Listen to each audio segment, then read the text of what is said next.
Retornamos ao vivo para uma entrevista exclusiva com o presidente da Mesne, José Carlos Breda, que à distância vai conversar conosco sobre a atual situação do ponto de vista sanitário, político, econômico, enfim, o eterno prefeito Breda, assim que a gente pode chamá-lo, né, carinhosamente, que se colocou à disposição da associação e está liderando ela nesse momento complicado em que todas as cidades do Rio Grande do Sul, Santa Catarina, Paraná, São Paulo, enfim, cerca de 15 estados da federação passam por um momento extremamente crítico na pandemia, o mais gravoso até agora, e nós vamos conversar para saber o que eles nos contam a partir dos bastidores aí e das conversas e quais são as novidades e perspectivas. Bom dia, prefeito Breda, é sempre um prazer conversar com o senhor.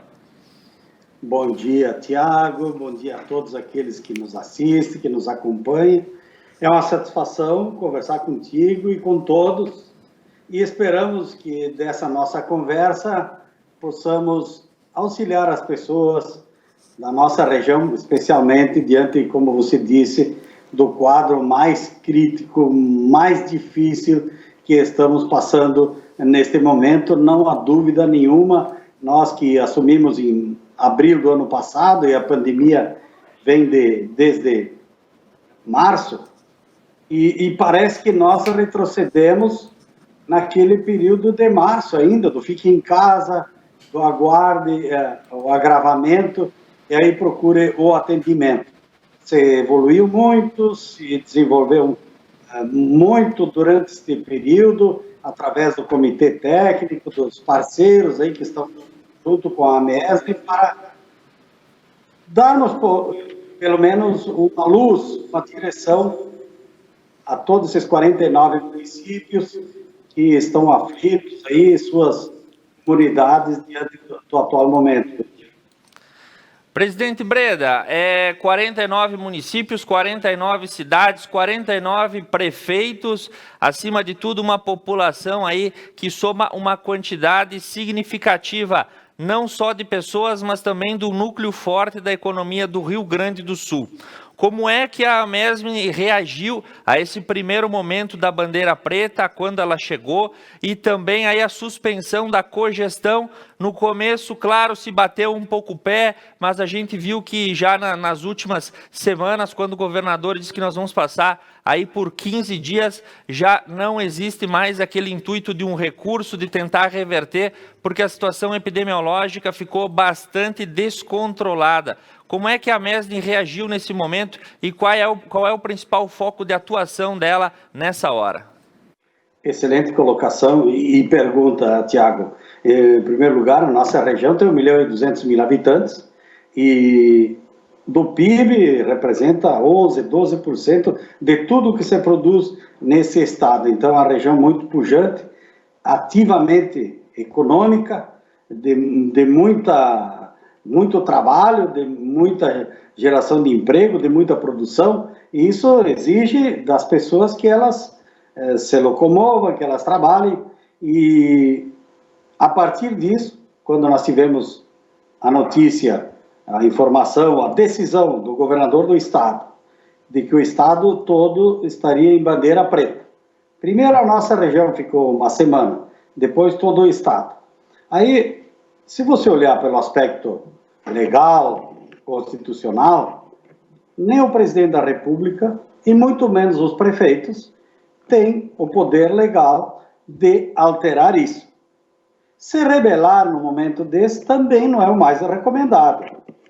O que a Mesne e os prefeitos estão fazendo? E nós não podemos, e nós recomendamos que não simplesmente acolhem essa decisão. Não vamos discutir se está certo, se está errado. Não vamos discutir se o lockdown combate ou não a disseminação, ou só suspende a disseminação do coronavírus. O que está ao alcance de cada um de nós e o que cada um de nós, principalmente prefeitos, podemos fazer neste momento. Isto que é o mais importante, o mais crucial, é isso que a população está esperando. Bom, você pode tomar decisão diante de informações, de estudo.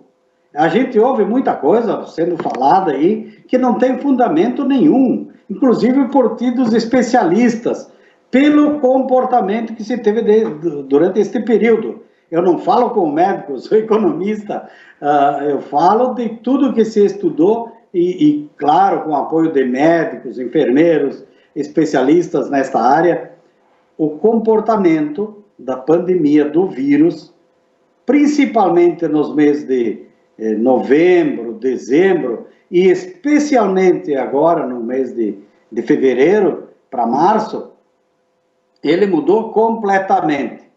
Antes se dizia que atingia principalmente quem tinha mais de 60 anos, quem tinha algumas comorbidades, principalmente cardiopatas, obesos, diabéticos. Esse era o chamado grupo de risco.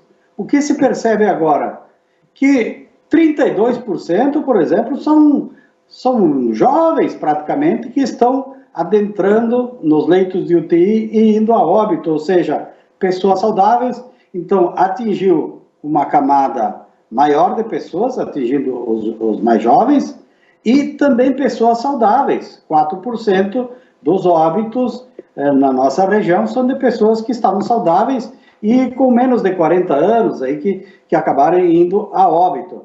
Então, o que dá para fazer agora? A economia fechada, as pessoas em casa. Mas nós temos, sim, nós estamos recomendando já há mais tempo. E a gente tem duas formas de aprender. Eu aprendi pelo amor e pela dor. Parece que nós temos que aprender pela dor. Não tem mais leitos de UTI. Nós estamos agora, nesse momento, em torno de 40 pessoas que se tem registrado na Serra, aguardando internação em leito de UTI. Então já superou 100%, está em 111%, 112%, mesmo tendo aumentado de 150 leitos lá no início para 341 agora, para muito mais que o dobro do número de leitos. Isso, aquilo que se dizia, o governador falava, não adianta a gente conseguir aumentar leito. Ajuda, mas não resolve. Por que não resolve? Porque cada vez mais está aumentando. O que dá para ser feito? O que nós podemos fazer nesse momento? Tem a vacina. A vacina está surtindo efeito? Não se fala muito sobre isso. Não se tem registro assim, bom, quem já fez a primeira vacina está livre. Não, pelo contrário, também está indo no mesmo caminho. Então, a eficácia da vacina ainda ela não se comprovou. Além do que, Tiago, a demora, digamos assim, pela falta de insumos no mundo, de vacinas no mundo, não é porque o presidente Bolsonaro não quer comprar, é porque não tem. Tanto é que o STF autorizou estados e municípios a comprar. Alguém comprou? Ninguém. Se tivesse no mercado, claro que os municípios, os estados, os consórcios, enfim, teriam comprado, porque as regiões, inclusive a nossa, já se articulou, já assinou um termo de compromisso, digamos assim, para a aquisição de vacinas. Só que você vai adquirir quando está em falta no mercado, o mundo inteiro demandando. Então, no momento não é a solução. A médio e longo prazo é a solução, é a vacina, é a imunização. Mas agora, o que nós temos como fazer? O que fazer? Aquilo que a gente sempre defendeu do Plano de Ação Serra. O que é o Plano de Ação Serra? É as pessoas, escute bem o que eu vou dizer, e aí vamos esquecer se aquilo funciona, não funciona, se o fulano, o presidente disse que vale, se o Beltrano disse que não funciona. A pandemia virou uma guerra ideológica. E infelizmente, isso está matando vidas. O que nós temos? Estamos numa guerra. Não tem mais leito de UTI. As pessoas não têm para onde correr. O que dá para fazer agora? Tratar as pessoas. Tratar as pessoas. As secretarias de saúde de cada município, os municípios, colocar toda a sua estrutura à disposição das pessoas para fazer o tratamento imediato.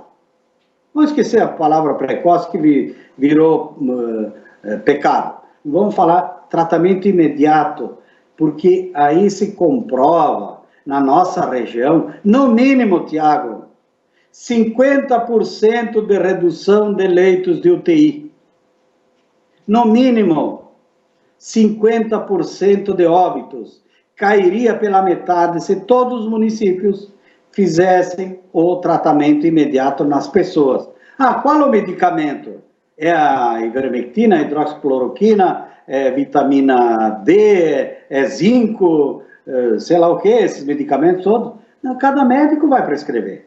O que cabe a cada município é colocar à disposição dos médicos, dos profissionais, esses medicamentos para que eles indiquem conforme o perfil do paciente, as condições do paciente, o atendimento, ou o medicamento mais adequado. É isso que nós estamos orientando. Hoje à tarde, às 14 horas, teremos uma reunião com os 49 prefeitos, prefeitas, secretários de saúde de toda a região, e é isso que nós vamos colocar, mediante o que o Breda achando que é o presidente da MESE. Não, são os estudos da nossa região, não é lá de Porto Feliz, nem de Manaus, nem de um outro lugar, é da nossa região. Então, o tratamento é a melhor solução e é o que nós temos. Eu tenho um relato de uma senhora de 80 anos que foi procurar o atendimento em 3 dias, que ela não estava bem, fizeram o teste rápido e deu negativo. Piorou, voltou em 5 dias, deu negativo. E a pessoa piorando. Aí voltou em 10 dias, que havia piorado mais, está entubada com mais de 80 anos, então o risco de ir a óbito aí é 70%, 80% para o perfil desse tipo de pessoas. E se tivéssemos tratado logo? Trata! Não tem o efeito colateral, nada. É tratar corretamente. É o que nos resta. Nós estamos numa guerra e o tratamento imediato é a cura? Não é a cura, mas é a solução que nós temos claramente neste momento. Então precisamos unir forças, olhar para as possibilidades que temos e utilizar todas as ferramentas que estiverem à nossa disposição, ao nosso alcance, para que possamos fazer isso. E outra coisa, os leitos de UTI estão 111% da nossa região ocupados, 105% no estado em torno disso. Imagina quanta gente esperando. Mas leito clínico, nós temos uma vasta margem ainda para ser utilizado. Então, não tem problema de internar em leito clínico. Interna, trata, ele fica 2 ou 3 dias, 1, 2 dias e volta para casa. E aí não vai para o leito de UTI. Agora, se você disser, aguarde em casa, aí quando ele voltar, esse paciente, ele vai direto para o leito de UTI. E o que nós percebemos, no mês de novembro, dezembro e agora janeiro, fevereiro, que 69%, praticamente 70% dos pacientes, mais de 60%, com certeza, estão procurando o atendimento depois do 8º dia. E aí eles nem vão para o leito clínico, eles vão direto para o leito de UTI.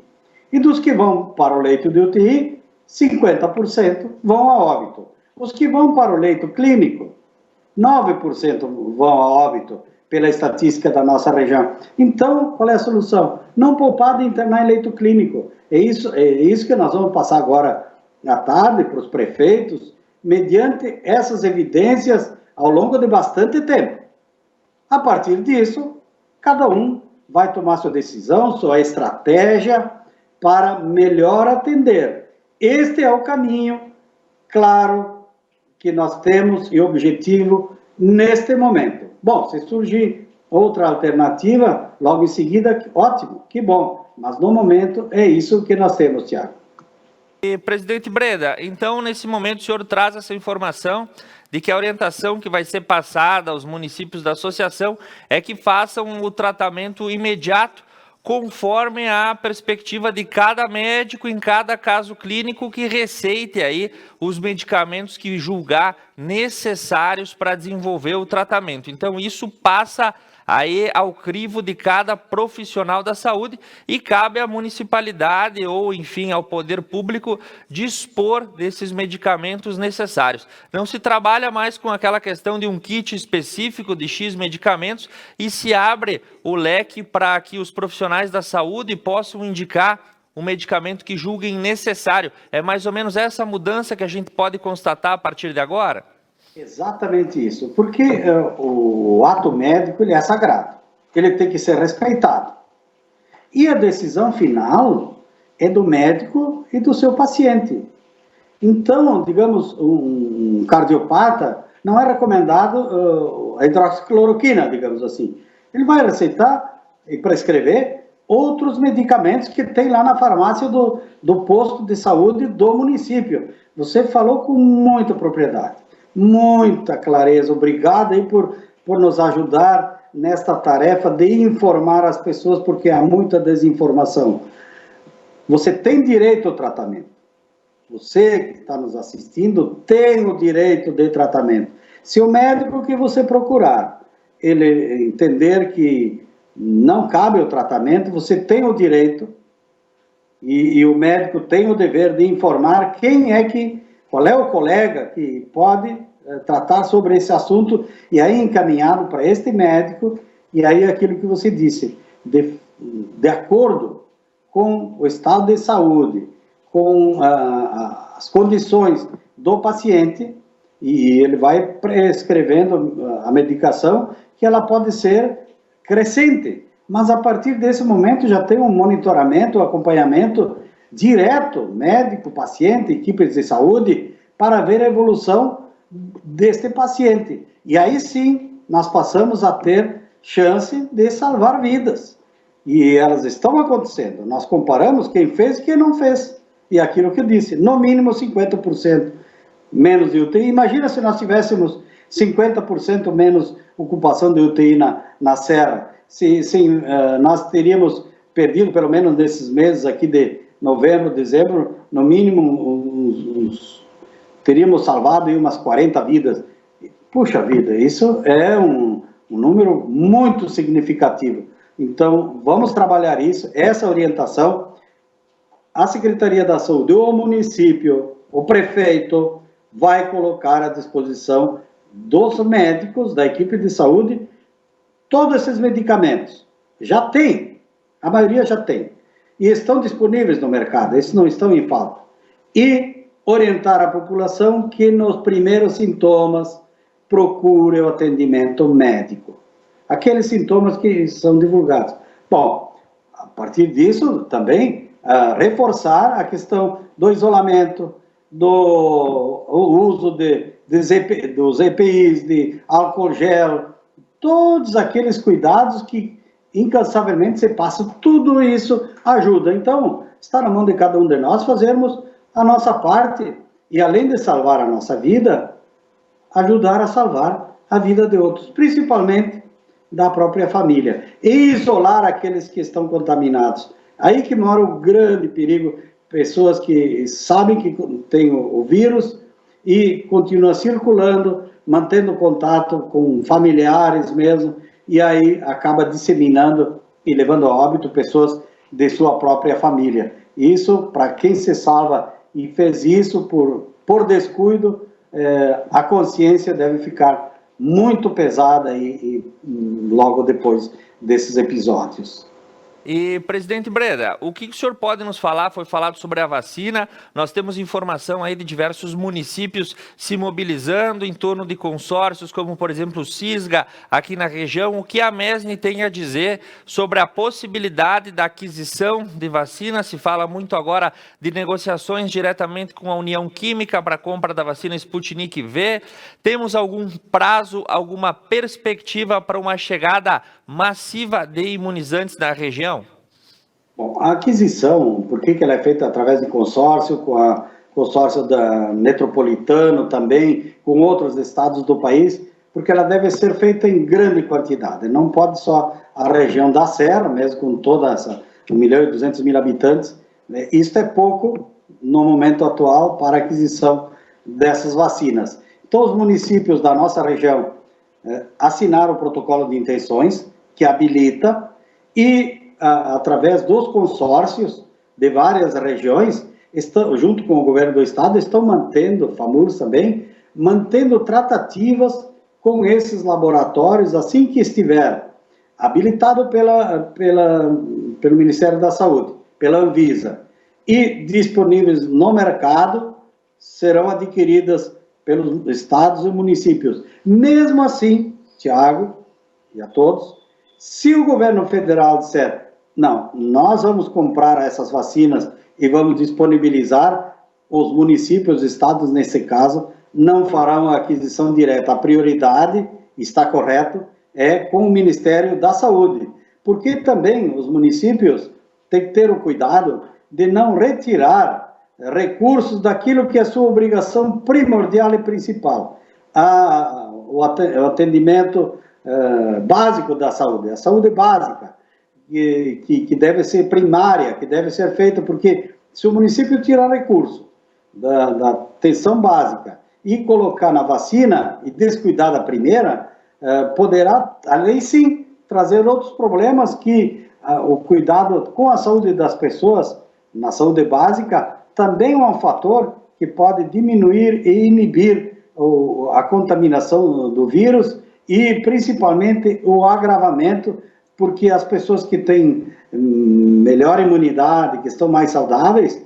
elas enfrentam, a princípio, né? Até agora, pelo menos, agora você vê que estão atacando, que o vírus está atacando pessoas saudáveis também, mas, a princípio, elas enfrentam com melhor capacidade do que aquelas que estão debilitadas. Então, cuidar da saúde básica e na possibilidade de aquisição das vacinas, não tem prazo, porque depende de aprovação da Anvisa, disponibilidade no mercado e ainda a preferência é do Ministério da Saúde. Mas, nem por isso os municípios ficaram esperando para chegar lá adiante. Eles estão habilitados já, eles estão aptos, estão prontos para adquirir as vacinas, caso isso se torne possível dentro daquilo que eu acabei de colocar. O tempo já se faz escasso, nós vamos tendo que ir para o final da nossa entrevista para seguir a nossa grade de programação. E antes das suas considerações finais, uma pergunta: qual a sua opinião? Afinal, o senhor conversa com políticos praticamente todos os dias. A gente está vendo aí uma rusga bastante alimentada entre governadores dos estados da federação e o presidente da República no pior momento que a pandemia atingiu o Brasil. O que o senhor acha dessa ruptura que acontece nesse momento? Inclusive governadores falando em um pacto nacional para tentar mobilizar ações em conjunto, e o presidente da República aí dissidente dessas informações. Como é que o universo político reage a esse tipo de situação nesse momento crítico? Olha, com muita tristeza, com decepção e lamentável esse tipo de postura e, infelizmente, eu não quero crer que seja assim, mas é assim, muitos já estão mirando na eleição do ano que vem. Olha a própria postura do nosso governador do estado, vinha numa postura, foi pré-lançado o candidato, e aí já começou a atacar o presidente da República. Isso ajuda em alguma coisa? Ele disse que ia comprar as vacinas, adquiriu alguma? O STF diz que quem pode legislar sobre restrições e tudo são os estados e os municípios, e os municípios são mais restritivos que o estado. Resolveram o problema, agora está todo mundo pedindo para o presidente da República resolver o problema.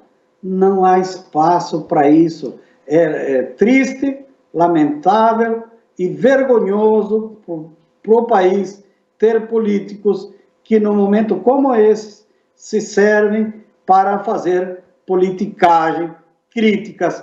Vamos construir, tem alternativas, vamos ver o que nos une e não o que não nos une, e não da opinião do que um falou, do que o outro fez. Vamos ver o que tem de bom. É isso que nós, hoje à tarde, vamos fazer na reunião da AMESN, com os 49 municípios. Ver o que podemos fazer.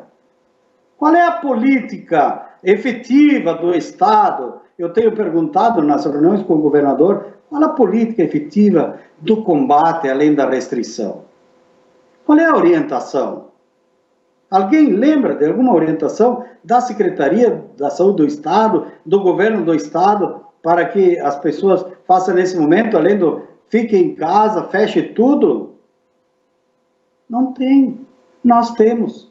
E nós estamos propondo já há bastante tempo e vamos intensificar isso. Eu sei que vem voz gigante contra isso, porque o que prevalece é o dinheiro, o valor das vacinas, quem quer vender as vacinas. Isso está acima da preocupação com a saúde das pessoas. Não tenham dúvida disso. Essa é a guerra no mundo que está acontecendo. Quem vai ganhar mais dinheiro com esta desgraça aí que está matando milhões de pessoas no mundo inteiro?